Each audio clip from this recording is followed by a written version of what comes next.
Hello, everybody. It's Natalie and Leah with Never Lost Podcast, and we're here graced by the presence of James Plath. Woohoo! Now, James, I noticed that you start off your podcasts with poetry or little words of wisdom. So I thought I would stay in alignment with that, and I'm going to give a little fun quote. All right, let me pull it up. So the other night I was watching the original Dune movie. I don't know if you've seen it, the 1994 version. So good. And there was a line that really stood out to me, and so I thought it might connect. This line is from Duke Leto Atreides, and he says, "I'll miss the sea, but a person needs new experiences. They jar something deep inside, allowing him to grow. Without change, something sleeps inside of us and seldom awakens. The sleeper must awaken." I love that. Yay! Beautiful. Okay. So, James, we were doing some research on you, looking at your podcasts and the people you've interviewed. So cool, and all your books. And we definitely want to dive into that. But before we hit record, you were saying you had this incredible, amazing story. And I'm on my toes, kind of waiting to hear what that story is. It's a pretty wild. First of all, thank you for having me, both of you, Natalie and Leah, Yes, right? You got it. You bet. Yeah. Well, my story, I'll try to do it in 1 minute. No rush. As a little boy, I fell in love with magic at about 7 or 8 years old when I saw a lady levitate. Seeing that floating did something, that levitation. And of course, we know it's a trick, but there was something about the freedom of the floating and I couldn't figure it out. So I became a magician. And by 12, I wrote the most famous magician in the world at the time, the amazing Randy, which I don't know if you know. Yes, I do. You know him? Yeah, James Randi, who I didn't know this at 12, but he was the head of the skeptic movement. So he was what Richard Dawkins, Carl Sagan, Isaac Asimov, all the biggest scientists at the time would move through Randy's house and orbit Randy. And he was Houdini's successor, and Houdini, being a great magician, but also an escape artist, he can get out of any jail, any shackles, any handcuffs. Houdini would spend a lot of time when his mother died trying to contact his mother, and he found so many fraudulent mediums and psychics, and so Houdini put $5,000 up back in those days, way back in the 20s, to expose like a challenge. Can anyone really contact the dead? And then Randy picked that up years later, and he also got out of any jail, all the handcuffs, the straitjackets. So it was very wild, this guy. And he would hang from over Niagara Falls in the winter with the ice and the snow off a chain upside down in a straitjacket at, I think, my age, but I don't know. He had a gray beard, and unbelievable guy, the amazing Randy. And so I wrote him a fan letter, and he had in a book against Uri Geller, who was a big psychic at the time, who said he could bend spoons with his mind and stop Big Ben in England. And meanwhile, he's a magician from Israel and was doing $5 tricks. But people wanted to believe, this will to believe in the magical thinking. And not that, and I'm not stating that there's no such thing, but there are people that will manipulate other people for the money. And Uri Geller was clearly, and still is clearly, a magician from Israel who was doing a $5, $10 act that here wouldn't work, but bending spoons and focusing on making a compass stop what is mine. And these are all tricks you could, like Randy would say, you could read on the back of a cornflakes box back that, in the 50s. Mm-hmm. So in the back of Randy's book, he had a challenge of $10,000, and he had his address, and a phone number, address, and I think I wrote him a big packet of information and interviews, and it was pre-internet, so it was really nice to get this big fat packet of Randy stuff. And then at 16, he allowed me to come to see him and visit him in New Jersey. And when he would do this, the bookcase would open in the house, and he'd have Houdini's original equipment there. It was amazing. Oh, wow. And we spent the day. And then at 19, he invited me to be his protege and his apprentice. And that's when I wrote that first book, Skeptic's Apprentice, years later. But he was total skeptic. He could not see this non-dual truth at all. There was nothing that he could. It was total science and no non-duality. And so that's the story. And then another great magician that I looked up to, that I used to read his books as a little kid, said Randy isn't skeptical enough. And I said, what do you mean? He's the godfather of the skeptic movement. And he said, no, and he was eating my food. We went out to dinner. He's eating my food, and this guy was so loose and so free. I never seen a human so free. And he was always my hero. And he said, Randy isn't skeptical of matter. Randy doesn't understand non-duality, Randy. And I couldn't understand that. And he said, don't read more books. It's less books, less knowledge, less concepts, less. And that didn't make sense to me. And it took years. And finally, I ran into him again. I said, I think you're right. And he pointed me towards just meditate, just being quiet. And I popped, and the paradigm pop brought me to you two. Yeah. So, hey, that's the whole story. That was an awesome story. Do you know any magic tricks that you could do? I should have asked you this beforehand. I love magic tricks. Yeah, I'm a professional magician. I know.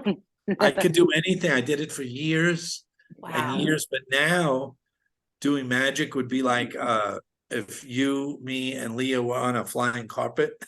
Yay. And we're flying over the earth, and then I say, you want to see a card trick? You really wouldn't care. Right. Yeah. That's exactly what I feel like. But yes, it is beautiful. And once in a while I think about maybe I could use a magic as a pointer to point to this thing, but I don't know. It's very tricky. It's tricky. Yeah. That would be tough. I wonder how you could do that. That's interesting. I love creative ways of pointing. That's well, there's a great line in Tennessee Williams' play, The Glass Menagerie, where the character Tom says, I have magic in my pockets and tricks up my sleeves, but not like unlike a regular stage magician who gives you wait, let me say this correct, gives you illusion with the appearance of truth. I give you truth in the pleasant disguise of illusion. So that would be great to use illusion to bring the truth, but I don't know. Yeah. So this would be another question. What does truth mean to you, James Plath? Yes. Oh my God. Truth? You're starting with the easy questions. Yeah, why not just get it right into it? Yeah. What does truth mean? Truth means to me, we can't word this, but I'll try. It means being awake, seeing very clearly, not seeing through a false perception or some kind of veil, or like clearly seeing what's really going on here. And when you do, it's totally astonishing. It's jaw on the floor, drop the jaw to the floor, astonished when you see it. And if it's not that, you didn't see it, because it's totally amazing. I hesitate to use the word miracle, but it's as close to that word as possible. Right. Yes. Yeah, that is interesting. the word truth because it's almost like as an appearance, we think that there is some ultimate way to see how it really is, you know what I mean? And it's like somewhere else, and it's not here. It couldn't Out just there. be this. Yeah. Yes, it's out there. It's And in a it's like, book, or it's in the university, or it's Yeah. some Swami has it in their pocket or something. yeah, Yeah. and it just couldn't be just this. I mean, what would that mean? But That, then when it just is seen like, oh well, this oh my is so God. this is so unknowable that what is all this? What is this appearing? It's like, wow, there's trees and cats and dust. I mean, why dust? Like, what's that about? I love those three, Why do we those have to trees, clean? cats, Yes. I Yeah. It's know. a Where does that perfect even come trinity. from? Yeah, there's the Trinity right there. Yeah, and it's so funny because Natalie and I will go back and forth with these astonishment ideas Yes. Yes. because it's like this is one that I've brought up a couple times that I can't get over, and it's so funny. It's like, one night I was snacking on a bunch of candy, and then it hit me, and it was like, this is really weird that I'm eating candy only for my teeth to rot, and then I have to go to a dentist and get fake teeth put over my real teeth. Like, what is even that? Why is that showing up? What does that mean? Yeah. The randomest, Wonka. strangest things that happen, and it's constantly like what is that? Yes. And none of And we it makes always sense. search and search. Yes. I'm sorry. Yeah. Yeah, we I just said, search. yeah. Oh, you go. Oh, Sorry. okay. I was just saying none of it makes sense. And there's like this thought that might arise like, oh, it should make sense. But if it doesn't really make sense, then it doesn't make sense. But it doesn't need to Yes. make sense because, That's all this stuff is going on. It's like, why we love beautiful. Alice in Wonderland and Yeah. certain nonsense poems and things, because they don't make sense. And we feel a truth there and dreams don't make sense. And this is totally a dream. Totally. 100% a dream. Yeah. And no one's waking up from it. It's just No, the dream. you can try to see through it this way. You're not scared, and that's if you could just see through to that's my whole podcast is about trying to point to how to help someone who's struggling. There's someone that's ready to throw a noose over a ceiling rafter, and they've tried forever to figure this out, and maybe we can give them a pointer or a tool. That's it. And that's love, is to give that out to people, even though there are no people. Right. No one's separate, No one is, but then there is an appearance of someone struggling, and it gets real serious when someone is, we can laugh and joke around because there isn't anything really serious, but when someone's not doing well, there's an appearance of not being serious, and there's help, and it just comes up so naturally, that words just come out and flow out, and they can sometimes help, and not someone, but just help happens, and there's I that remember relaxation. a girl asking me why she bought she was spacious enough to understand it when I said it, but she was suffering. But then she said, yeah, but James, why does pain feel more real than anything? And that was such a great question. Why does pain feel so real? It feels so real. And that was one of the reasons I wrote the first book. Oh, wow. Yeah. So I want to get a little bit into your podcast here. So it's called the Institute for Advanced Astonishment. And I noticed that you had a number 3 over the M. Do you mind going into that a little bit and explaining why you have that? Yeah. It's a great way to keep me, because I'm sure you two feel the same way. You can just go off on a tangent, and we could talk about this for 24 hours, easily. So the 3M, the 3 above that M on astonishment and stretch it, keeps me a little bit more on target to help others. And 1M would be matter. and solidity. And I know you both talk about that.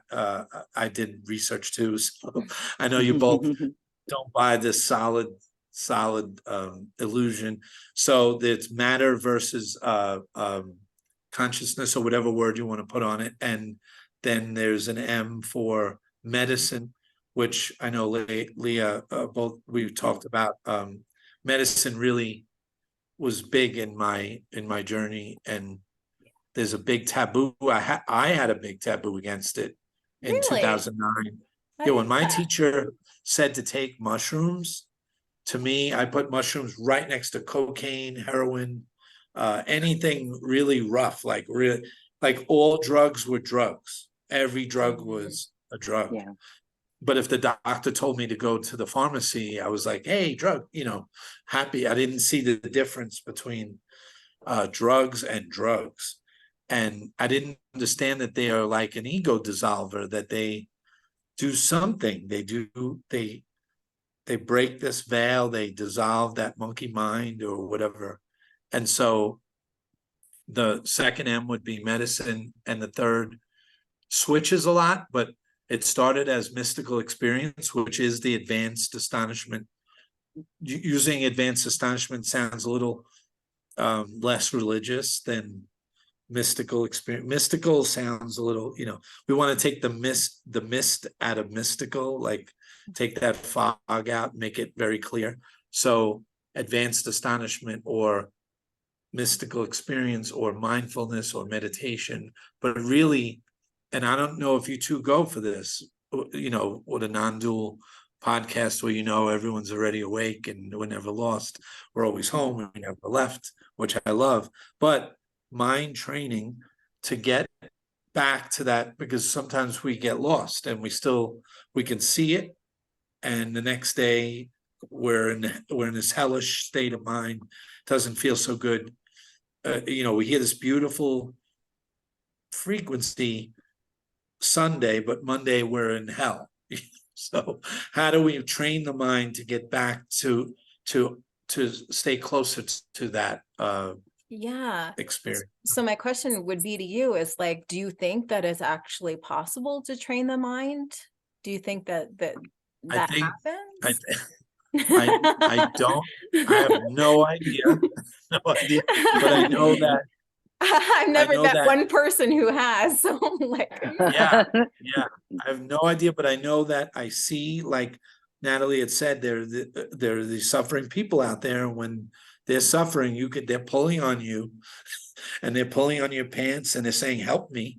My hand's on the stove. Take my hand off the stove." They don't know how to do it, and so to play the game, this holy game or this divine game, that's what that podcast does. It gives these little tips, and maybe it's hallucination, maybe it isn't, but whatever it is, it's using a thorn to remove the thorn and getting back on track.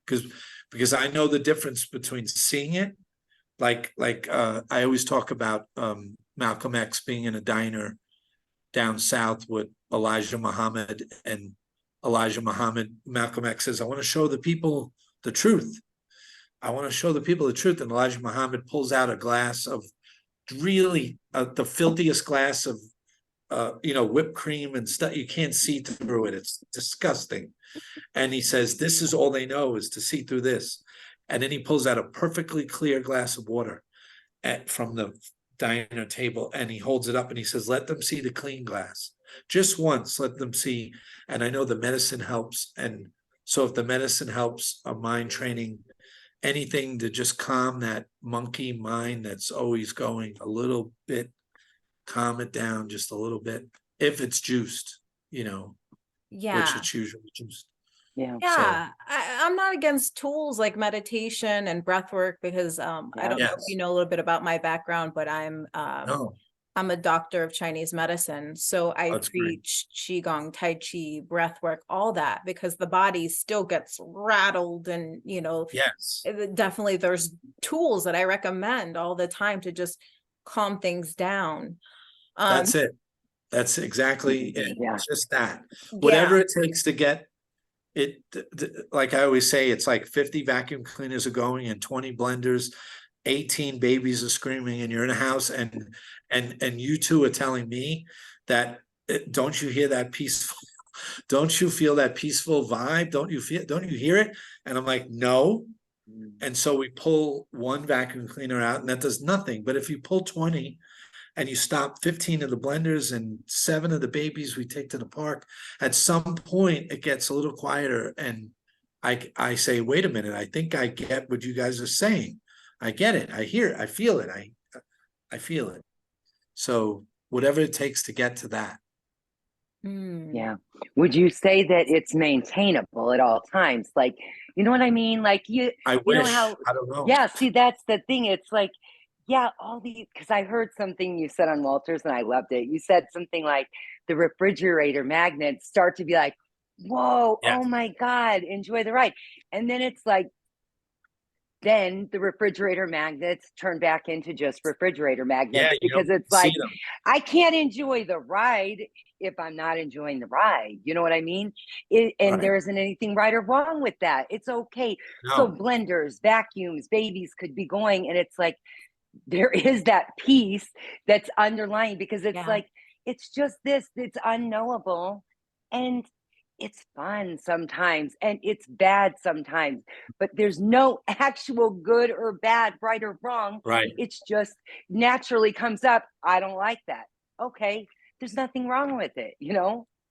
And I'm a big fan of I named my cat Shakespeare because I love the line, there's no good or bad, but thinking makes it so. And that's so true to that apparatus, that monkey thinking, that roller coaster mind that starts to go is what makes it good or bad. But otherwise there is no good or bad, you know? Yeah.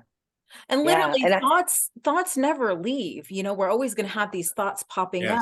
It's just, you know, like, oh, you cheeky bastard. Like, you know what I'm saying? It just becomes this, well, whatever, you know, that one again. Oh, we're doing that one again. Okay. Yeah, I got you. It's that great line. I think the Buddha.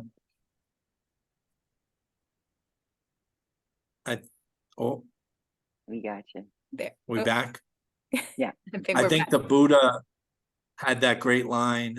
Someone came to the Buddha and said, stop, my mind is screaming, help me. And the Buddha said, why do you think I could help you? And the person said, because you look peaceful. And the Buddha said, how do you know my mind isn't screaming? And I just don't listen to it, you know? And so there is a way to just give that little nudge or little medicine, or take someone to nature and let them look at a lake, or like I said, there's a volcano right there, right at, like I'm at the base of it. I wish I could show with mist. It's right there, and when you look at it, it just everything stops. You don't. It stops you like that. So there's medicine, there's stories, there are movies, there are YouTube, there's everyone just reminding, music, art. And sometimes those things though are so temporary, you know, I remember standing in front of Van Gogh's Starry Night in the museum in New York, and I stood 3 feet, 4 feet from it, right in front of Starry Night, and it there are no words when you see those swirls. And I don't know if do you know what Van Gogh said about that painting? Do you know? No. He wrote to his brother. It's a great book. The Van Gogh letters he writes to his brother Theo, and they go back and forth. And he wrote to his brother and he said, people take a train from here to there, from Paris to whatever, but we take death to get to the stars, like your background, Leah.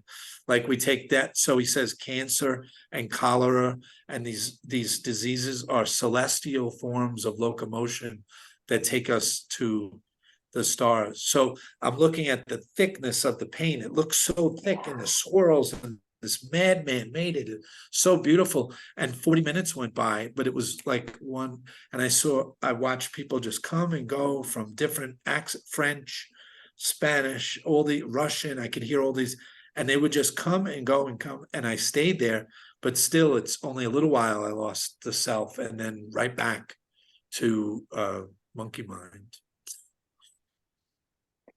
Yeah, wow. You know what that was beautiful. I've never heard that. Um, and it's like the thought that, oh, it could always be that way. It's just the thought that it could always be that way. And there's like a Yes, relaxation that everything's allowed, yes, because it doesn't need to, what could be accepted if it is already nothing. I mean, What this could yes. be doesn't care lost? about an How could you acceptance. What lose could be it? lost? But You never Yeah, then, never lost that it. lost. thought, You never lost right. it. Or you could go with always lost, because that's kind of how I feel That's good sometimes. too. I'm Yeah. always lost. Yeah. It's so Always funny, lost, but always home, always home. Always yes, lost, always hey, home. there you go. Well, Yeah, it's we took a amazing. Facebook poll to come up with our name, so I love that that name. one. And Oh, everyone I tell it to, I hear their breath go, like I hear, like, because Oh, they, cool. I love you that. feel home right away when you Yeah. hear oh, it. There's something beautiful about never lost, Yeah. even though you We're might always feel lost. like Dorothy, like Alice, she was out of her mind. Trees were throwing apples at Dorothy, and meanwhile she was home in bed. So, Yeah. but Yeah. but it's And all nice of to those were her. remember. Yeah, and what I see very clearly now is it's fun to get lost. It's fun to see it. Some people don't see it, but once you see it, it's fun to get lost and see how quick you remember again, and you're back home and you feel okay again. And it's like finding different routes home, through the roof, through the chimney, through the back door, through a window in the basement, and you keep finding it until you finally realize you're never lost, like your Yeah. your name. yeah. Thank You know you. the Yeah. funny That was thing? beautiful. Yeah, that's so beautiful. It just reminded me because Natalie and I chit chat about this a lot. We're almost obsessed, borderline obsessed. And it's Borderline. so funny because we'll be talking and like experience, and then all of a sudden, like we'll get so deep into the depth of our conversation, all of a sudden it's like, what are we actually saying? Like the What are we words even actually start talking to about? dissolve. Right. And it's like, what are we even talking? It's like mouth noises from like, Terrence McKenna, what did he say? Small little monkey mouth noises or oh, something? did he really? Yeah, I think he called it That's so little funny. mouth noises, little monkey mouth noises. Yeah. Um, Yeah. And it's like you get caught, the story just so naturally arises. It's like, you know, and then you're like, oh, wait, but the whole thing is it's just the story and it's cool. There isn't like this, Yeah. it was like there was a lot of like trying to figure out what this is, who I am. There's a lot of meditation and all this. And it's like, I was always coming up empty. Who am I? There were attributes, hair color, height, whatever. But it was like never anything. And it's like, ding, ding, ding. That's a clue. You didn't Yeah. find anything. There you go. I mean, that's it. Right. It's just, Those are great it's every clues. way, Yeah. always. Yeah. Yeah. Yeah. Sometimes that suffering where we come up empty seems so harsh, but that's true love because it's Mhm. saying, no, no, no, not yet. You're not there yet. Yeah. Keep trying, Mhm. keep trying Yeah. until you realize you're ready. Oh, You're yes, never this is lost. it. Always Yeah. home. It's so So funny. beautiful. It's so It beautiful. is. Yeah, yeah. because like without knowing how this should be or what should be happening, or you know, a thought might be, like, oh, I wish it wasn't like this. And it's okay. That's just a thought. You wish it wasn't like this. It's not like, Yes. it needs to change. No, it does. Nothing needs to happen for this to be as it is. And that's what's so Yeah. free, because it's like there's, in religion and spirituality, it's just what seems to happen. But there's this idea that, okay, if I do this stuff, then it will go the way it should go. And then once it's like should go, going, what does all that mean anyway? It's just lifing. It's just life happening. And there isn't anything to get. You're not going to lose it. You can't maintain it. There's no one able to do that because there's no one a set, and solid anything going on that could hold on to anything. So I it's kind of agree. fun though. It's so fun when the Yeah. stories pop up. And then you just Yes. go full on, like the story of, like, I don't know, a guru who could I heard one that could make money just appear and all these different things, or like they could be in one town and then they'd be seen in the another town, bilocation. all the Right, little right. stories and stuff, and they're fun. It's like when there's just not something to get out of it, even when you're like meeting someone new, like you, James, not having expectations. And it's not like anyone's doing that, but there's a relaxation, like, let's see what he has to say. He seems interesting. Let's see what his story's been like. And it's cool. Yeah. It's just so, and you just reminded free. me of Dorothy when she, in The Wizard of Oz, when Toto pulls, and it's so great that Toto is the one that pulls the curtain on the guru, on the false Oh, wizard. that's And right. I forgot Yes. about like, that. he's like, don't pay any attention to the man. And he's pulling it's so genius because the guy who wrote it, Frank Baum, was in the Theosophical Society in England, so he knew exactly what he was doing. And and it's really written by pure imagination anyway. And so she says, she hits him, I think, in the chat. She goes, "You're a bad man."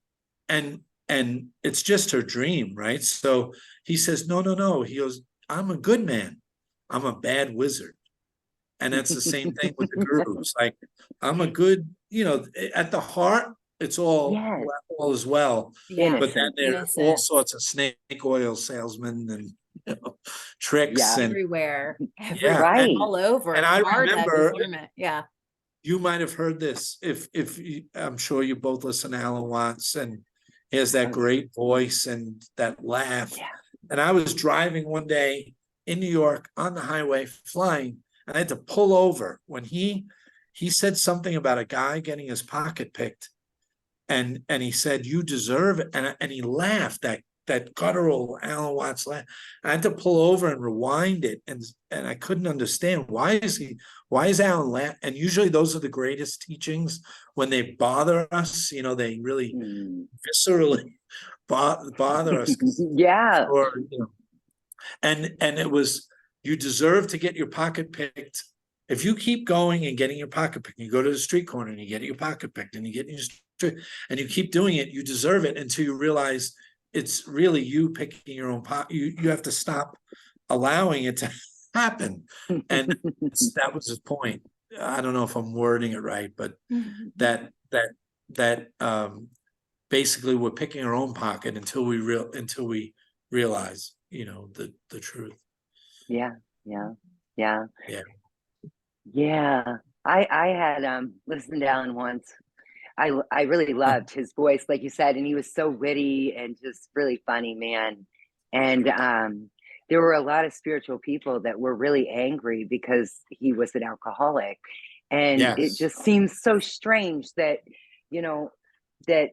it's just what happens, but it seems strange that others would care so much about what someone is doing in their private life. And it's just kind of like that whole spiritual materialism thing. I don't know. I read some old book by Chogyam Trungpa Rinpoche, and it was all about that. Yes, I do too. All about that spiritual materialism. And, it's just like, reading that book was nice and everything, but then it couldn't be maintained because of a judgment showed up. And I saw someone, I thought, that person, it's like, that was just the most natural thing, that judgment. It didn't need to not be there. It's just, it's not taken very seriously. It's like, there were times where there were thoughts that I'm right, I know the right way, it should be like this. And that just kind of just dissolves into, what was that even? I don't even remember that. I was raised Catholic, Christian. Yeah, me too. And it was, there's nothing wrong with it. There's really not. It's just that there's something on offer. There's something on offer that isn't here, that isn't happening now. It's much better in another place. And when I start hearing about better in other places, and it's not this, that's when it's just like, kind of like, okay, just story, which this is a story too. It's all story. Non-duality story. It's all a story. Non-duality story, it's the greatest story never told. The greatest story. Yes. And then you've got some who who go from being a someone to a no one, and it's just basically a new story of no one. But when it's kind of like it doesn't really matter if there's someone or no one. It's still, it doesn't change anything. It's still just this, you know. It's really relaxing. Very nice. I think again of Shakespeare line, ripeness is all, and that's a great line in Hamlet. Ripeness. So when you're not ripe to see it, you get a little lost, and that's when you might point fingers and say, why is Trunkpot drinking vodka from the stage? What's he doing? Because he wants to get drunk. Yeah. And Jack Kerouac's one of my favorites, and he drank himself to death, and he saw this whole thing, and he called it the golden eternity. And you can't say it any more beautiful than the way he said it. I'll try to word it. He said, all the while I was the void. Put whatever word on it you want, but all the while I was the void, pretending to be a man, pretending not to know the void. And I thought that was so beautiful. And he wrote book after book about this, and then he was dead by 47, I think, from the alcohol, because, you know. Yeah. Well, it seems like, doesn't it seem like people want to see the void, even though there's no one really wanting to? You know, it's like there's this thought that I could see timelessness. We come into contact with that with a lot of the radical non-duality. You know, this is timeless. Where is the time? You know, unless time appears that, yes, exactly. You look at a clock, there's the time. That's it. That's all it is. It's not some special thing that, you know, it's always timeless, unless there's an appointment or something. And even then, you know, whatever. But it seems like there's thoughts of, I want to know, there's not a me. I want to know. And it's like, no one knows that. It's not about knowing. There's nothing or anyone to know. And this is timeless. This can't be maintained or held on to, because there's not a controller. Like, there's just, you can't really say anything because everything is this. See, anything that's said is just still this, you know. I don't know. I go on these rambles. We just die laughing. We go on these rambles, and it's like on LSD once, on the deepest journey of LSD, I can't even talk about it. There was a moment where it was pure imagination. There was nothing. There was no body, no world, no nothing. It was just, at one point, it was just the keys of like the typewriter, just the letters floating before me. And then how architecture started, how you could write a symphony, how it was all pure imagination, just floating right there. And there was no world, no nothing. And then there was this answer to free will. There was the answer to all these different conundrums and paradoxes and things. They were all right before me. And I can dive in and oh, it was like a clockwork, almost like a clockwork like thing. And I could dive in and answer everything. And it was great for a little while. And then a panic set in, and I said, I'm here forever. I'm never coming back. No more diners, no more lakes, no more people, no more. I'm never going to, you know, have breakfast again, but I can know everything. And I said, I don't want to know everything. I don't want to know everything. And it said, okay. And it was like the whole thing was like a thin, you can't speak about this, but I'll try. It was like a thin shower curtain, and it dropped, and it was just infinite love beyond the word. And it was the being it, not the knowing it. It was a lesson in you cannot know it. You can't know it. You can't know it. And you don't want to know it. You think you want to know it, but you don't want to know it. You really want to be it. Yeah. Yeah. I That's love these awesome. Stories. It's just so unique so to an individual. It just doesn't, it's not replicated. It's beautiful. And one of the reasons I personally really dove into psychedelics and loved it so much was because it shifts up your paradigm. Yes. You know, for anybody who's so stuck in a materialistic paradigm, this will just blow the lid off of that. Like, wow, this is just. I love, and again, Terence McKenna would say, we use particle accelerators to whip these particles around.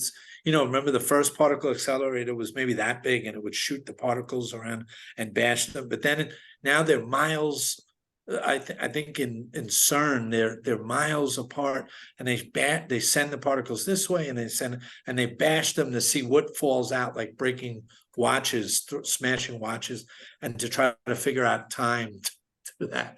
And so why not take this medicine that when you take it, and it's taboo and you shouldn't take it, but when you do take it and you're a sacred outlaw and you take this medicine, you bash your paradigms collide, and what comes out of that, like you just said, Leah. But it's really interesting because it was recognized that even that is this. So there's really no knowing to grasp, and you never went anywhere. That's the funny part. It's living in memory and imagination, but it's so beautiful anyway, because that's all we have.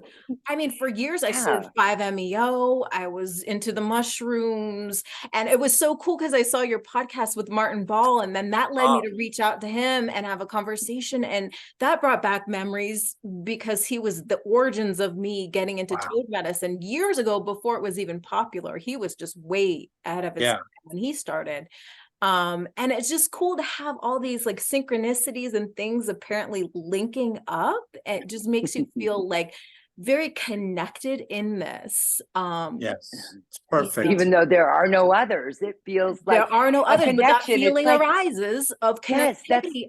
That's how amazing is that? So amazing. You know, you can't top it. I mean, and like science, I love it. Now science is just, it's a story, it's another story, and it's cool, but science kind of reminds me of this, like of kids who are playing outside and they're making up like a new game, and you know, they're trying to explore and do all this stuff, but it's not really going to go anywhere or lead anywhere because it's just a game, and the rules get changed, and they just keep changing up the rules here and there, and it's so random. And that's kind of like science, like, you know, they're trying to figure out what this is, but where are we? What is this? Where, I mean, we say this is Earth. Okay, we've got pictures of this Earth. Oh, so that's cool, but where is it actually? Like, you know what I mean?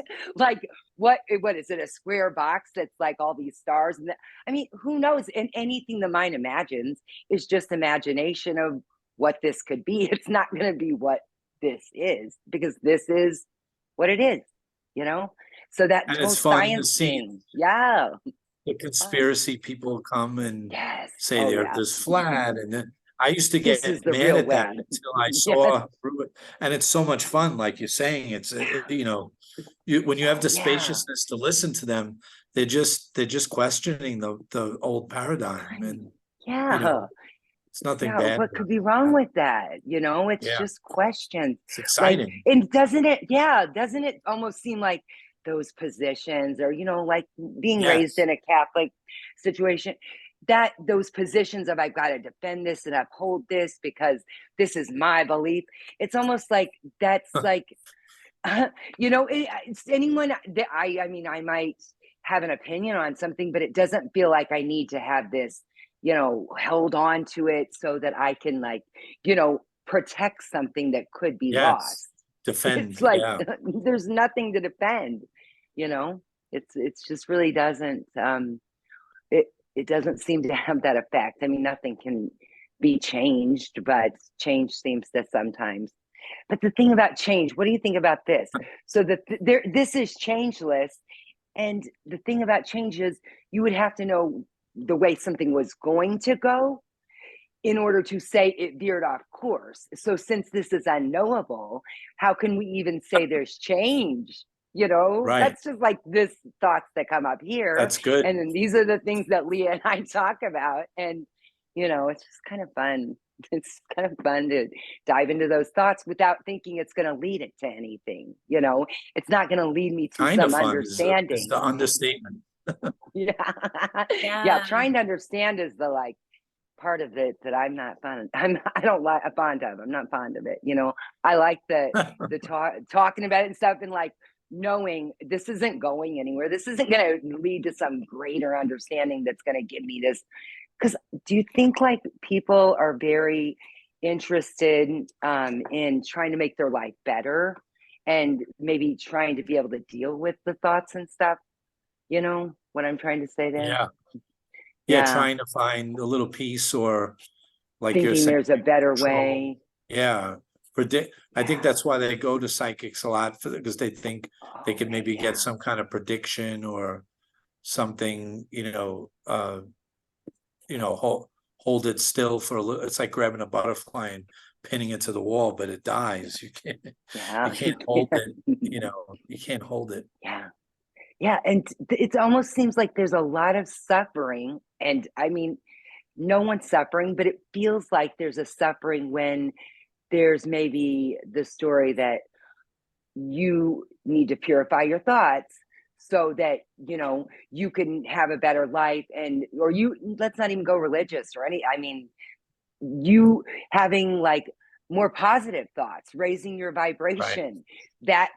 But who could, there's not a controller of how the vibration who even knows what vibration is. It's maybe a feeling of excitement or depression, up, down, but it's almost like thinking that there's someone who could maintain that is so it's so foreign at this point. It just seems like silly to think that there's a way when these emotions and thoughts and everything are just arising. They're not even created. They're just coming from where, what is even thought? What are thoughts? It's like a hearing without it.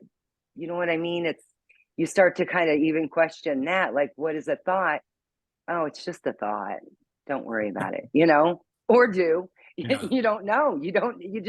There's not a knowing of how, you're going to react to anything. You could think there could be thoughts. Well, I don't know why I just did that, because I normally don't act like that, but you did it. So there isn't a normal way you could act. And I think that feeling of there is a normal way, that thought almost seems like a curse, because there's no way, there's no controller, and thoughts that there are a controller are working against each other. And it's like, so you're kind of just left with nothing to hang on to at all, and it's terrifying, but it's also freeing, and once it's like kind of like, oh crap, it's always been this way. It's already this way. This isn't some new way. It's just somehow all that stuff that was like, oh, there's a future that I need to get to, that I could control, and these thoughts are going to be a vehicle to get to a better place. Once that crumbles, it's just kind of like free for all. You're kind of like more gravitating a little bit, and this is a story, but kind of like preferences will drive, the individual, and no one, how are preferences happening? It's just you like something or you don't. Maybe one day you like this person, and then the next day there's like, I don't like them anymore. And there's like a trying to figure out, like, what's wrong with me? Why don't I like them? And it's like, well, there's a clue there.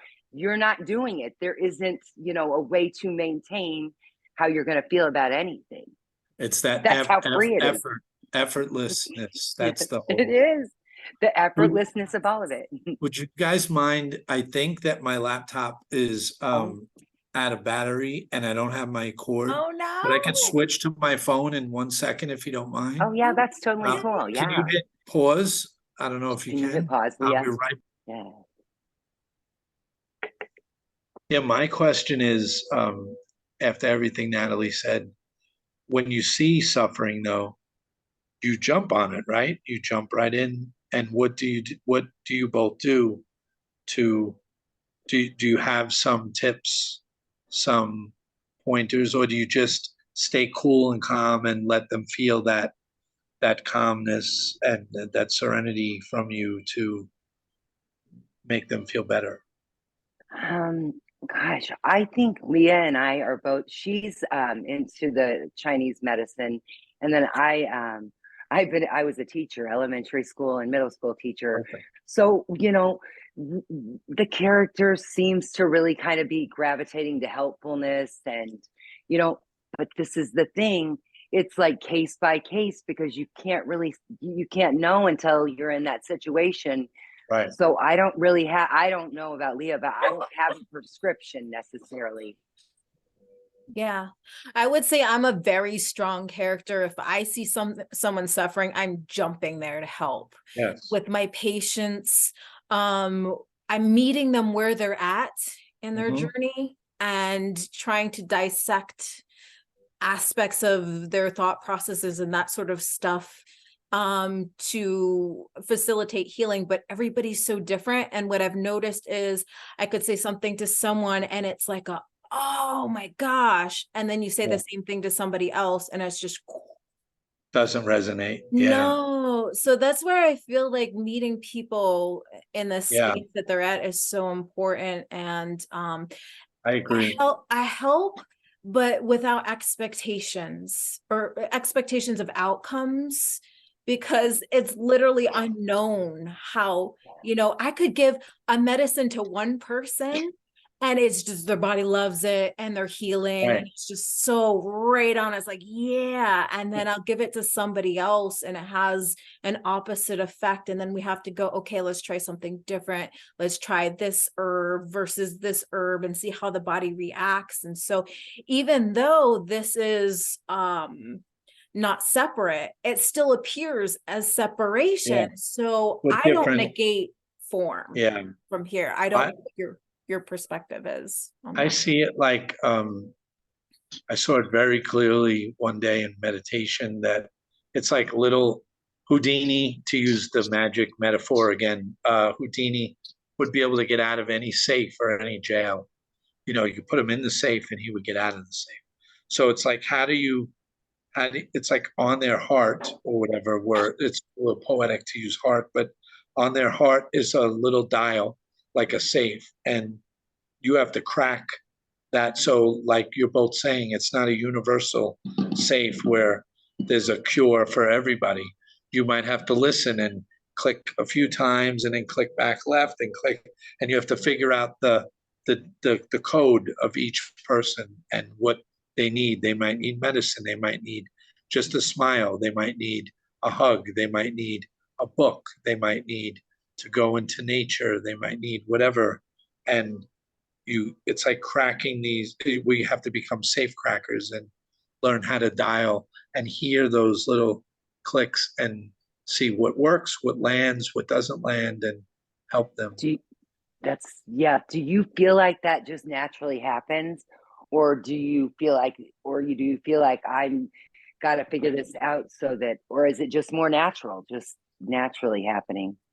You mean that everything's natural, but you know what I mean? Like anything is natural, but you mean the urge to help or oh no, I think I think when you see, it's a very tricky thing in non-duality, when you see through the veil, when you see what we're talking about, it's so amazing. It's holy fuck.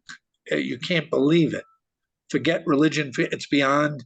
It's you realize the Christ is you. The Buddha is you. Like all of that was pointing to you, what's inside you. It's not a separate thing. There's no separation. It's all symbols pointing to this pure, beyond words, pure seeing. And isness. When you see it, isness, and or suchness, or whatever the word, right? Yes. And when you see it, and when you see it, it's very easy to get caught up in. There is no suffering, because deep down, all is well, and it's so beautiful, and you see the perfection of the whole thing, even in the imperfection. You see the whole thing as one. But then maybe a little lower than that full non-dual state, just a little lower, you start to see the suffering everywhere, and you could ignore it. But I think I see it here. I talk about it all the time because it's new to me from New York. I see poor people walk into a restaurant that I'm sitting in where everyone's talking about we're going to change the world and everyone's going to make the world better and we're all about love and peace. And here comes this lady with her hand out and they all turn their backs. And I still don't know. I always give, but I still don't know if that's if there's a right thing or a wrong thing, or back to there is no right or wrong. And I'm just drawn to this lady. Maybe that's just where it is here. And other people, because I've seen my teacher with the same lady sing to her. And it was a beautiful like aria, like an opera, where she said, "May I have a Casale?" And he always gave the money, the Casale. And this time he wasn't giving because she was going to drink and fall, on the ground. And he'd say, "No, Casale," but he didn't say it angry. He said it at a vibration that was so beautiful. And then she would sing back. And I just watched my teacher and this lady sing this beautiful, it was like a love fest, even though he wasn't giving and she wasn't receiving. There was something so beautiful happening there. So I don't know the answer, but it's, there's something in me for some reason that's drawn to, I want to be able to point to some kind of, if I see someone's hand on the stove, I want to take it off. I want to help somebody. Oh, sure. Yeah. Now, this is just a follow-up real quick. So the question really comes down to, how can you show what already is? What is already? And it's like, well, it happened to me. I didn't know, and my teacher showed me by saying certain things. Like my teacher said, "You're like the big toe," or something like you're like a toe, thinking you're the whole. Thinking you're just the toe, but you don't realize you're everything. You're the whole thing. You're a branch on the tree, thinking you're just the little branch or the leaf, but you're the whole park, or you're the whole thing. So there are pointers that if you can hear them at the right time, flip, and it's like if I had a piece of, I could try it with this, like a piece of paper, and no light is getting through. But if I prick a hole right here, a little light gets through, and then another hole and another, and after a while, light is getting through. So there are ways to do it. I totally understand where you're coming from. I'm just wondering, I get because that pull. It's almost like the idea that any thought or anything in the appearance is any more significant than anything else. So, everything is equally significant or insignificant. So thoughts that I could make someone else see something or whatever, it doesn't feel like some sort of responsibility anymore. It just seems like it naturally kind of arises, and there isn't really a controller of how it's going to come out, how it's going to be heard. I mean, what's being said with you, it's like, I hear it, there's hearing it, but I don't know how you meant it. You know what I mean? So it's like a lot of this miscommunication, mishearing, and it seems that's when it becomes like a free-for-all, like chaos. Like, you might say something to someone and they're like, "Why did you say that?" And then they've taken it completely differently. And so that's what I feel like goes on a lot. And maybe that's why non-duality was classified as spiritual, because I think that Advaita talks a lot about wholeness and oneness, but this seems a lot different than that, because I don't even know about the one big thing. It almost seems like no thing. You know what I'm saying? Like, it's just so unknowable that there isn't a way to pinpoint what the big thing is. And if there is, we'd have to know there's something else. Someone would, referential system. Objectified. Yeah, because we'd have to be outside. Someone, something would have to be outside looking in to be able to figure out what it is. Well, So then it's all what, just like, it goes back to what is a thought? Where's a thought yes, coming from? Like what if is you it? really, if you think about a thought, it's like, It's just what is thinking even about a that? thought. It's just What is thinking that? about a thought. It's not going to lead to a better understanding of what a thought is. I mean, how could it, So if I'm like, well, I want to help that person, I want to help that person. Now, will it happen? Won't it happen? Who knows? It'll just, then that's just so naturally occurring. It seems like a continuous, one momentless moment that's just, constantly arising and falling away, like together with no space in between, just boom, boom. It's, and that's a story, but that's just, how you hear it. It's kind of tricky. I always go back to how a dream works. And so if us three were on a boat somewhere in a dream and we were dreaming, but it was Natalie, Leah, and James, and we're floating on some boat and a little child is drowning in the water, little girl, little boy, and they're splashing and a bear is coming to eat them from the side. I would imagine that we would do something, whether we jump in the water, whether we extend a branch, whether we wouldn't turn our backs, I don't think. And even though we know that that little child is just imagination, everything is just pure imagination.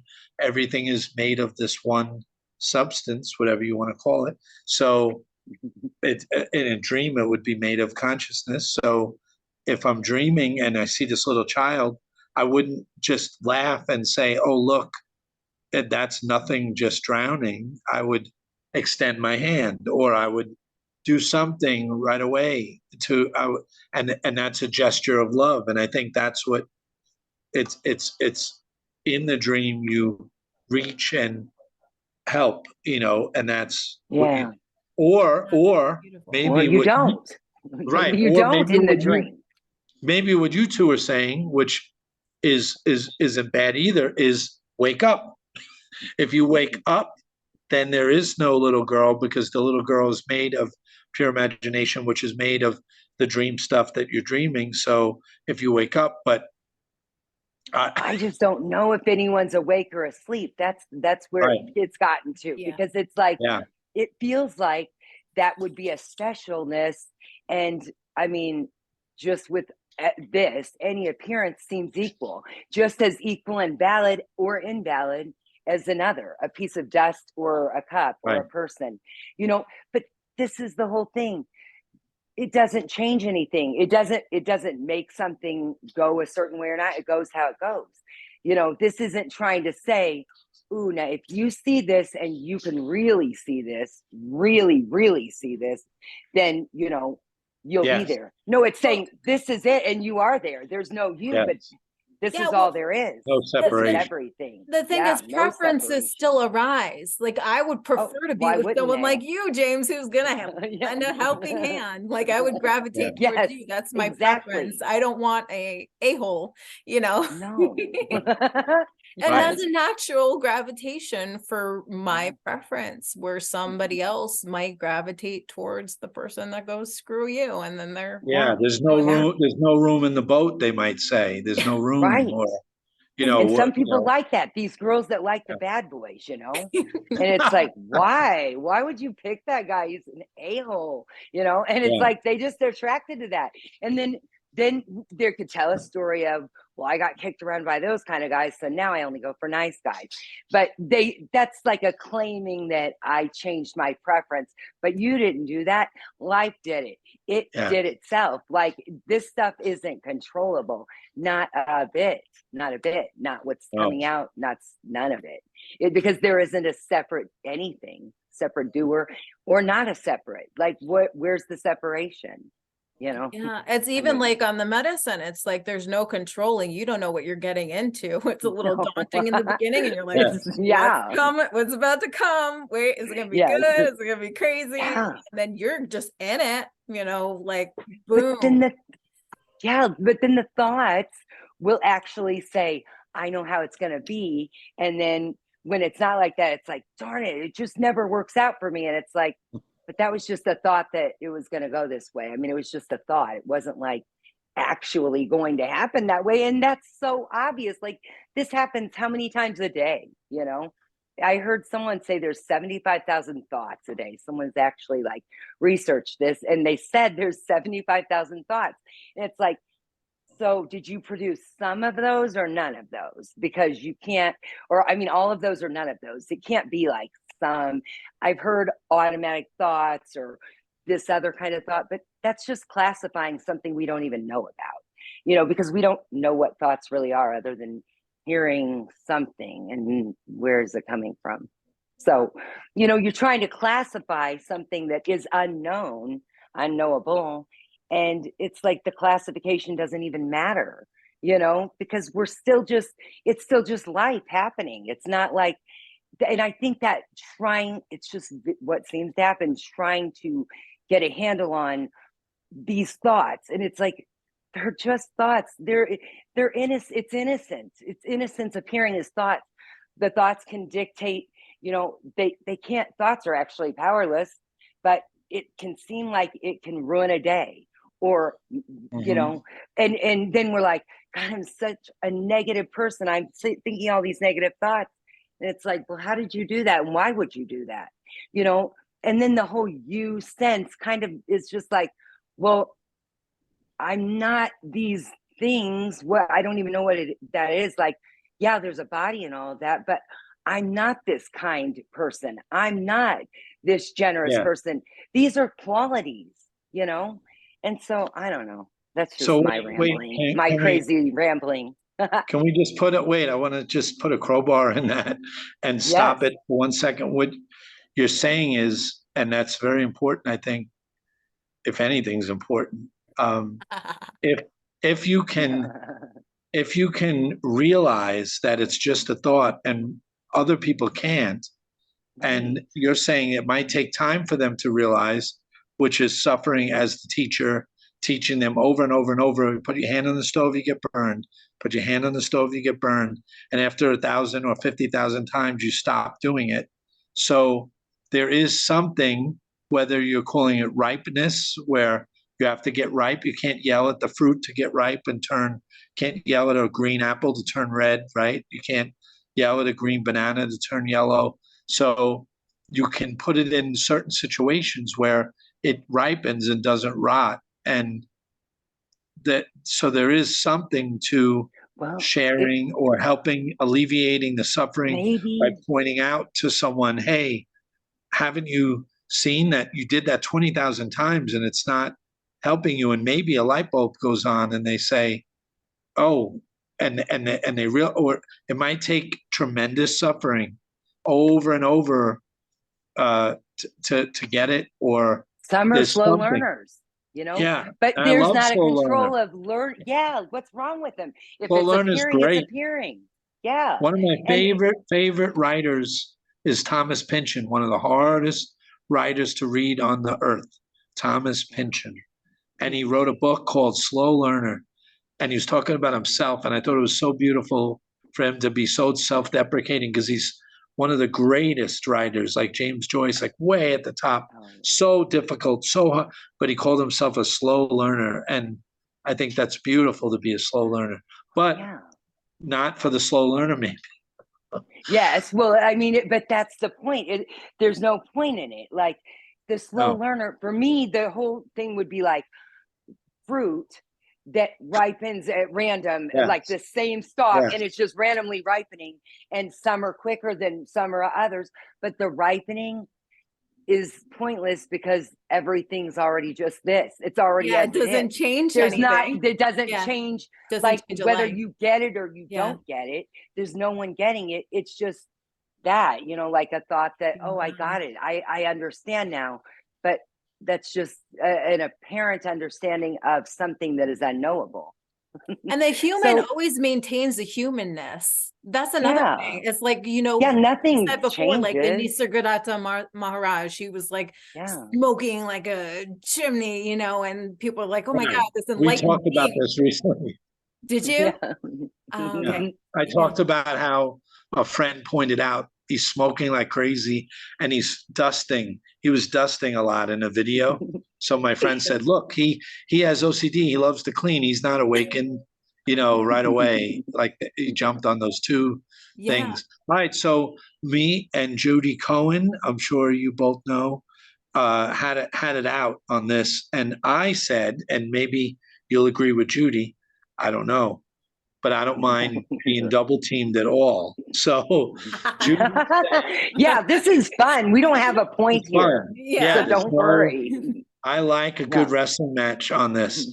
So Judy said, I said, there is, like, I could point out, both of you are suffering less than other people I know, like that don't listen to these pointers and they're not ready to or whatever, but you're suffering a little less, like you're catching on to the game. You're playing the game like better. Quantifying it might be kind of, do you know what I mean? I know, because but I'm going to quantify it. Okay, go for it. Quantify it.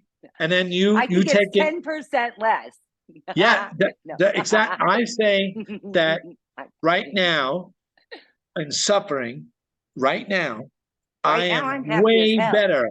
Right now, I'm way better than younger me, who, not that he was bad. He always went towards happiness and joyful and all that, but didn't understand the big picture yet of non-duality. But now I think I suffer and I'm home quicker. I get home quick. If I realize I'm home or I'm home, and it's much better. Life is much. So I think there is a shade. It's not zero to the shades of it. Doesn't it seem just more relaxed? A little more Yes, relaxed. yeah, that's just semantics, though, right? Just like an okayness about things. Yes. I love okayness. Yes. So people that are acceptant, radical acceptance, or whatever word you want to put on it, that okayness. But Judy would say, no, we're all in the same, and I understand her point. But when I look at people in my family or my friends, I can see ones that do not get it, and they will suffer over everything. Bad meal, the food's not hot enough. It's like what's that story? It's not hot enough. It's not cold. The Goldilocks, and they're totally. There's not enough space here. The waiter didn't come quick enough. This didn't happen. Why it's like a black cloud where other people are not? And I think you can catch on, and there is a more aware. There are shades of awakening where now you two take it. That's my. Now I'll just say this before I lose this thought, because think about it. If someone brings me cold food and I don't like it and it's not hot enough, I'm gonna be like, hey, this is too cold. It's not hot enough. Can you please heat it up? And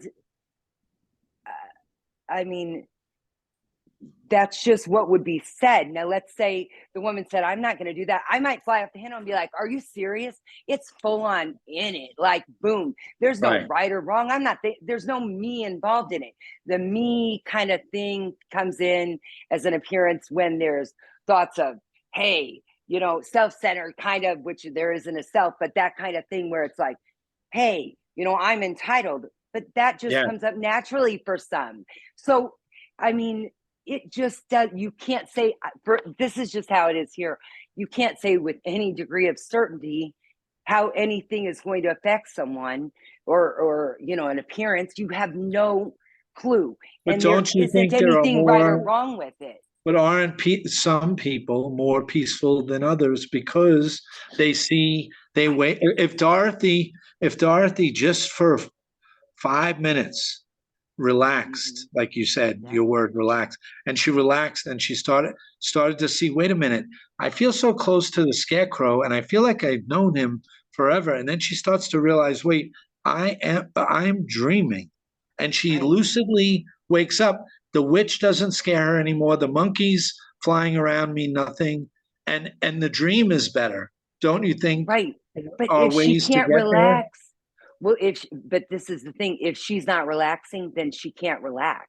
I agree. So how can you make yourself relax? How can you make yourself do anything when there's not a you controlling it? It's going to have relaxation may or may not happen. Are the pointers nothing, or they work? I don't think the pointers work. I don't think there are pointers. I think the pointers are this as it is, and it couldn't be another way, because anything that is already, it's going to be a thought of, you know, what this is. So, you know, I mean, it's gone. It's appearing, disappearing simultaneously with nothing. And so everything that's being spoken about is happening already. So but if you take and it couldn't be otherwise.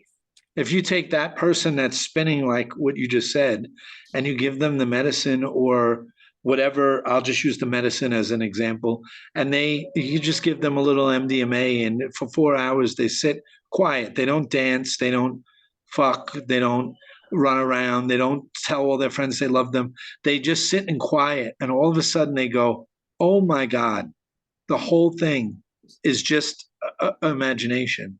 The whole thing. And they see it. They see the clean glass. They finally see the clean glass. But what's wrong with when the dirty they come glass? back, the dirty glass, they want to kill themselves. They don't like the dirty glass. They want to die. Their life is 90% misery. And all of a sudden they see the clean glass, and just once they see it. And now they it's like being in jail, and now you're in a meadow, and I'm sitting with Natalie and Leah, and I'm in a meadow. I was in jail where people were kicking me and throwing dirty food. There were rats in my cell. It was horrible. Now I'm in a meadow and everything's beautiful, and you guys show me how to get out. I'm going to get out again. I'm not going to forget about that. I'm going to pursue that. That's a thought of getting out. Yeah, but I'm sorry to interrupt. It's just a thought of getting out, because no one actually gets out or in. There's right. But when you see that thought of getting out, you realize a peace that you never knew before. You realize a calmness that you realize, instead of being the wave, you're the full ocean, and then you can go back to being the wave again. Yeah. But I think some of the non-dual people deny the whole game of the suffering that some people appear to really be, you know, they're on fire, or if it's happening like that, then they can't even deny it. How can you negate something that is already, you know? You can give if them there's suffering, medicine. there is suffering. There's medicine. Medicine is temporary, though. That's the only thing. Yes, I agree. But it's amazing to temporarily get yourself out of that space. Yes. And then you can analyze where you're holding on to specific things. And for that aspect of it, I think it's incredible. Just to see freedom is incredible. It's like taking watching a child Netflix. Oh yeah, just, you know, just calming. Just like we were talking is earlier. Medicine. Yes, yeah, like the music and art, dancing, movement, that calms people. Nature, that seems to calm. Yeah, and then, but when it's not calm, it's not calm. That's it. Yeah. And then it's just that would be the okayness there. Because the appearance is not. It's ever changing. In this changelessness, and so, you know, when there's sadness, suffering. There's sadness and suffering. It can't be otherwise. At that moment, it is as it is. And thoughts that it shouldn't be there are just thoughts that it shouldn't be there. Those thoughts aren't being produced by someone. Those are just thoughts. It shouldn't be there. It's not suffering that it's just suffering. I mean, there isn't a point or something. There isn't really a cause and effect. Something, because we would have to be like, well, this is happening and it definitely caused this to happen. It seems like there's a cause and effect, but we're still in the land of this is unknowable. So what is cause and effect even, you know, how does that even come into play in timelessness in a way? I don't know. But I get what you're saying, James. It's like the recognition that there's more than just this physical form is helpful for a character. And To I show them the exit, to show them the open window, to let them feel that breath of air, to, yes, you know, right when they can't breathe, to give them a little oxygen and let them breathe But how could you escape this?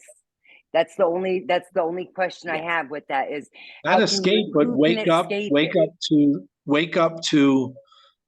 to not suffocating. Like there's something to waking up, and sometimes, like you're both saying, and I agree, suffering is the most brutal and great teacher. It's the greatest. You know, you have to go through, like the fruit has to go through. I don't know why it has to be a thing, because you know what I mean? Like, what suffering does it lead to a lesson that's going to be learned and that could change someone's life? That's the thing. It's like there isn't anyone with a life.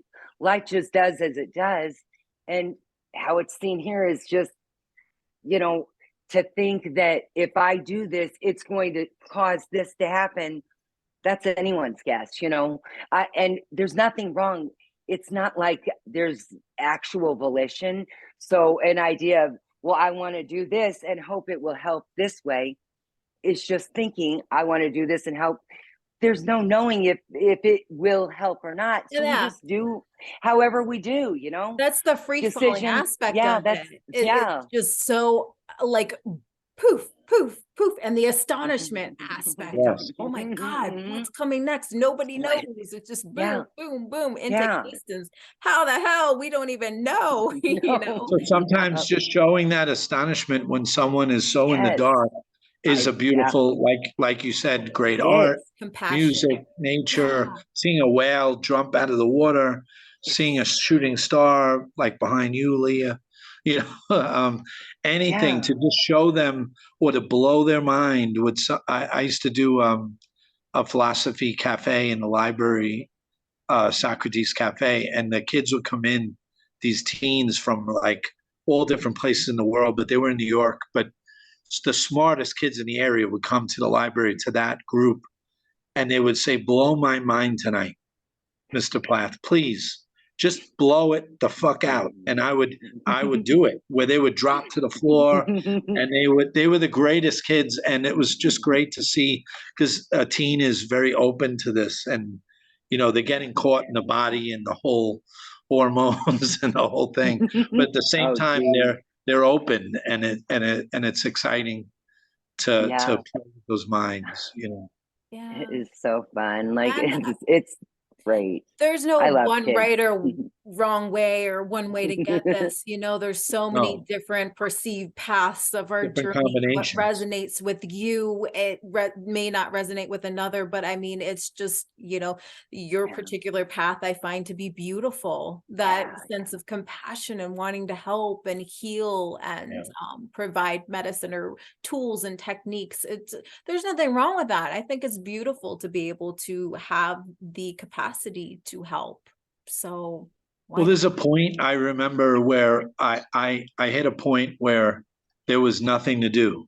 I didn't have to help or not help or whatever. You know, there was a point where it was all perfect, and it is perfect, you know, and then it was something to get over. You know, you have to get, not you two, but here it was like, get over that and let's go walk into the world.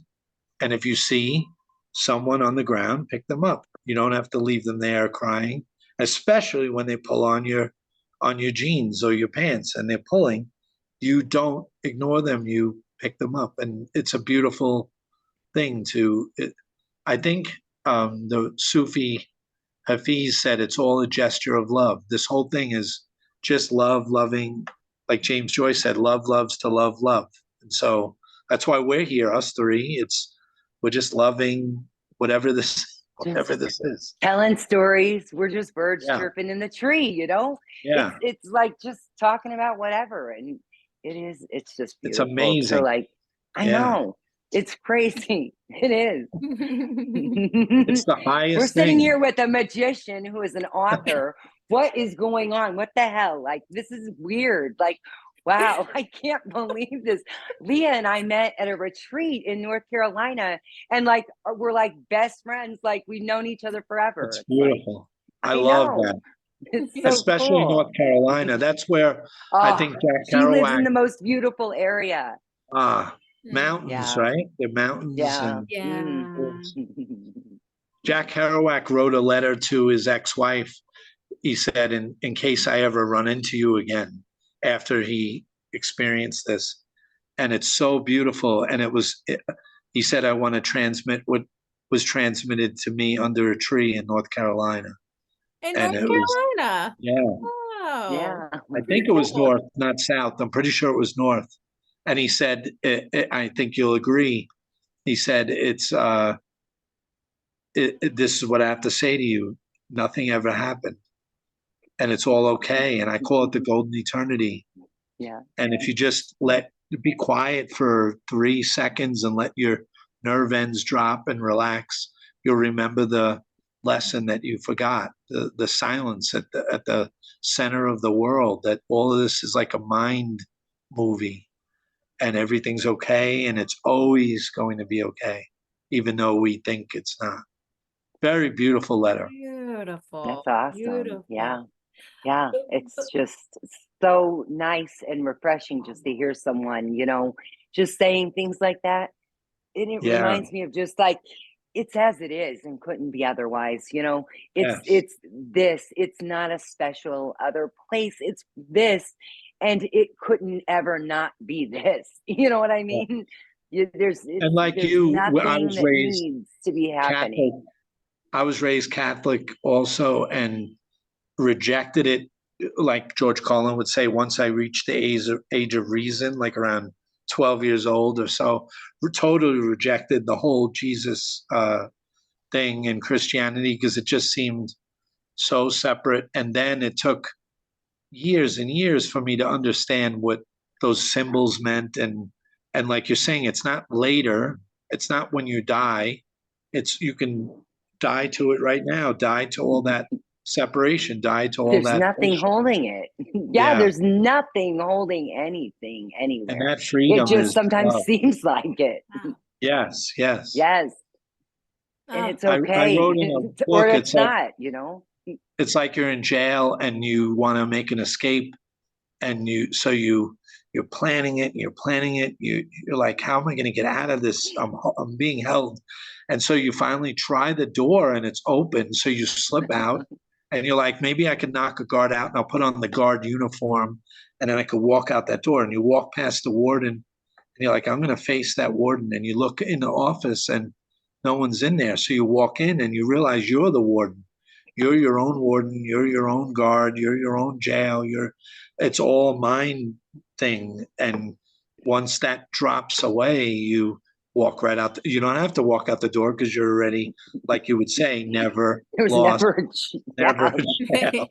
there was Right. never a jail. What the hell's going Yes. on? Why did it seem And you're like there was a figuring, jail? yeah, it's like Yeah. Shawshank Redemption when he gets out using a spoon. Remember that movie? Using a spoon, he Yeah. digs his way out. And Yeah. you think, well, that's impossible. But really, if there's no jail, nothing's impossible.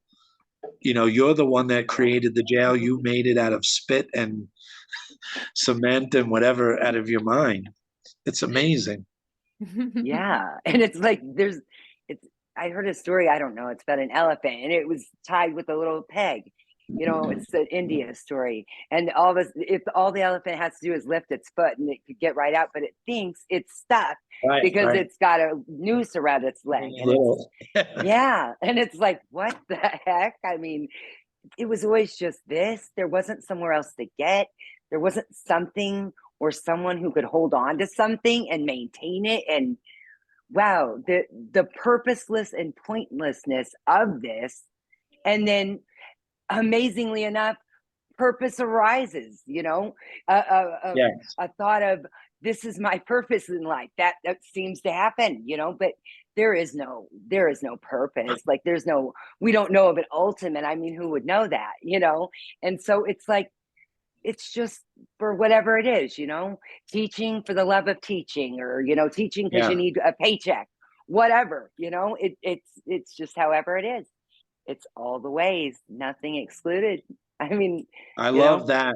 I love when I'm quiet, I think about how I contemplate how it's so infinite, so boundless, that it's everything arising. So it's like you said, teaching for $20, teaching for $50, teaching for $5,000 a minute, or not teaching at all, or free, or it's every all of it. different, all of Everything it, imaginable. all allowed. Yeah. There's nothing is excluded, you know. Yeah. I think sometimes, you know, because Jesus is his historical character, we say, but who knows anything? And it was 5 was written so much later than after he died and all this. But you know, one thing was that whole notion of, you know, it's right here. It's the Kingdom story of of heaven it's is on not earth. somewhere. It's it's right here. It's But we don't all see of it. it. Yeah, and I think some of that got distorted. I mean, that's just what it seems like. But I love who knows? that. I love to return to, and my teacher hates it, but I love to return to Jesus and see Why the not? truth. Yeah. It's fun to point it out and correct it and say, "Oh my God, I thought it was." This hippie from 2000, hippie rabbi, and then I realized it's just like Narcissus. I never looked for Narcissus's address. I knew it was just a myth that pointed to me. Don't do this, do this.